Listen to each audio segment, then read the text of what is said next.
प्राचीन काल से ही भारतीय सभ्यता और संस्कृति का नारी सशक्तिकरण में बड़ा अटूट विश्वास रहा है।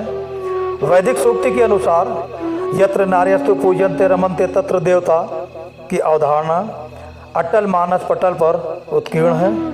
इन्हीं महान नारियों में भारतीय दर्शन की पराकाष्ठा को स्पर्श करने वाली बौद्धिक समाज में अपने मानदंड को स्थापित कर चुकी विदुषी गार्गी अपाला के विषय में आज हम लोग अध्ययन अध्यापन करेंगे। हमारे देश में ज्ञान विज्ञान, त्याग तपस्या, साहस और बलिदान के उदाहरण प्रस्तुत करने वाली अनेक महिलाओं ने जन्म लिया है।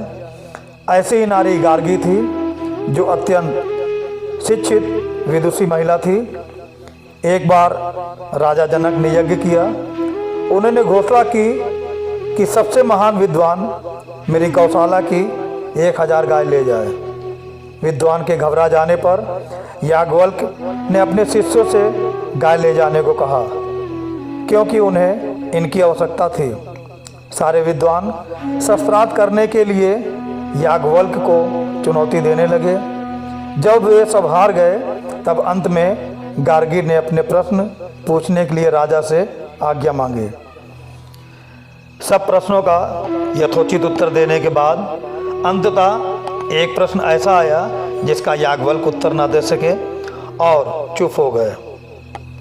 गार्गी अत्यंत बुद्धिमती थी। वह नहीं चाहती थी कि याज्ञवल्क्य जैसे परम विद्वान का अपमान हो। गार्गी ने थोड़ी देर के बाद भरी सभा में कहा कि याज्ञवल्क्य से बड़ा कोई बुद्धिमान और विद्वान नहीं है। गार्गी के ज्ञान और उदारता की प्रशंसा होने लगी। ज्ञान और उदारता की ऐसी प्रतिभाएं हमारे देश का गौरव है। अपाला, महर्षि अत्रि की पुत्री अपाला अद्वितीय सुंदरी और बुद्धिमती थी। एक दिन सुबह स्नान के समय वह अपनी जंघा पर सफ़ेद चकत्ते देखकर चिंतित हो उठी। ये दाग बढ़ते गए और वह इस बात को छिपाए रही। धीरे धीरे वह विवाह योग्य हो गई। एक दिन वेदों के ज्ञाता विद्वान पिशाचव अत्रि के अतिथि के रूप में आए।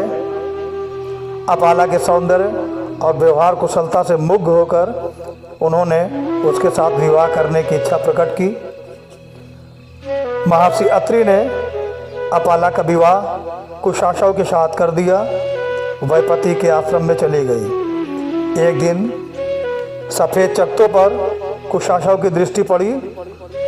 वह अपाला को तिरस्कार और उपेक्षा की दृष्टि से देखने लगे। पति से अपमानित होकर वह पिता के आश्रम लौटी। दुखी अत्रि ने अपाला को सांत्वना दी और रोग के निदान के लिए पुरुषार्थ करने की सलाह दी।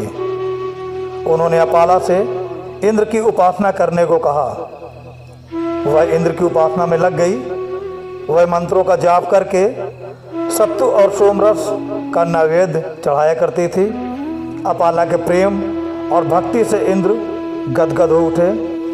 उन्होंने प्रकट रूप में सत्तू और सोमरस का पान किया। उन्होंने कहा, अपाले तुम धन्य हो, तुम्हारा रोग दूर हो जाएगा। इंद्र के वरदान से अपाला रोग मुक्त हो गई। उसका शरीर स्वर्ण के समान चमकीला हो गया और वह अपने प्रेम और निष्ठा के फलस्वरूप अमर हो गई।